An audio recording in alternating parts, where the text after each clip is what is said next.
Bonjour, je sais que beaucoup d'entre vous n'ont pas toujours le courage de lire ce qui est écrit, donc cette petite vidéo est un résumé très succinct de ce qu'il y a marqué. Si vous voulez plus de détails, n'hésitez pas à lire. Et ce post est pour tous ceux que les mandataires judiciaires ont lésés, floués et affamés par leurs actions et leurs exactions. J'ai tous les documents de ce que j'avance, toutes les preuves. Et vous allez voir que les procureurs de la République, les juges du tribunal de commerce, les présidents de tribunaux de commerce sont tous complices. On se tient les coudes, monsieur, dans ce milieu. On se couvre. Le silence, ça aide. Il est plus facile de faire taire les gens en les tuant administrativement parlant. En 2005, je crée mon entreprise de sellerie et malheureusement, la crise venant et de mauvais choix de gestion font que je suis obligée de déposer le bilan. J'avais entre-temps développé un élevage de chevaux, de bovins et d'ovins parce que nous sommes dans une région agricole. Le 24 septembre 2019, il y a la mise en liquidation avec poursuite d'activité jusqu'en décembre 2019 pour pouvoir vendre les actifs. À aucun moment le mandataire ne s'est préoccupé de savoir ce que pouvaient manger les chevaux, de leur entretien ou quoi que ce soit. C'est mon compagnon qui a assuré pendant plus d'1 an et demi l'entretien de ces chevaux-là à ses frais, avec son temps, avec sa sueur. Le 28 octobre 2020, nous voyons arriver dans la cour 28 gendarmes accompagnés de maître Pidance, huissier de justice à Saint-Amand, dans le 18, qui vient saisir les chevaux, les bovins, les ovins. Tout ça avec la complicité de la DSV qui n'a pas vérifié à qui appartenaient les animaux, les envoyer à l'abattoir.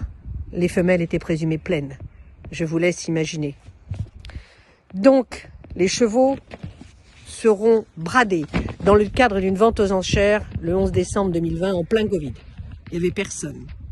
Les papiers n'ayant pas été faits par le mandataire avec la complicité de l'IFCE, Institut français du cheval et de l'équitation, anciens haras nationaux, les poulains se sont vendus alors que c'était des pleins papiers à des prix bradés. Les vaches ont été vendues 10 €. Les moutons, pas mieux. Tout ça pourquoi? Simplement pour pouvoir faire baisser les actifs de la société au détriment des créanciers. Ah, Maître Pidance a vendu le matériel agricole à certains de ses amis. J'ai tous les documents, tous les procès-verbaux de vente que je vais mettre en ligne. Ils se sont largement remboursés, mais à mes frais et aux frais des créanciers.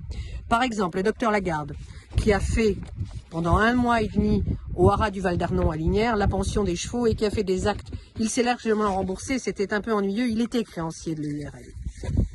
Mais ça passe. Entre copains, monsieur, on se tient. De plus, Maître Zani ne m'a toujours pas rendu les clés d'un magasin pour lesquels j'ai continué à payer sur mes deniers les loyers.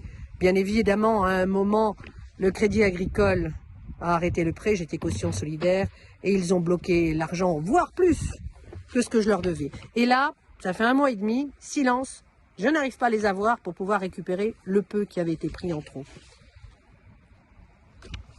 Tout ça fait que c'est plus facile. C'est plus facile. Vous voulez le meilleur, je vais vous le dire. Ma voiture se fait exploser sur un parking, le parking de Casino à Bourges. Délit de fuite de la personne qui a créé l'accident. On retrouve la personne, je dépose plainte, et là, classement sans suite par le procureur. Pourquoi?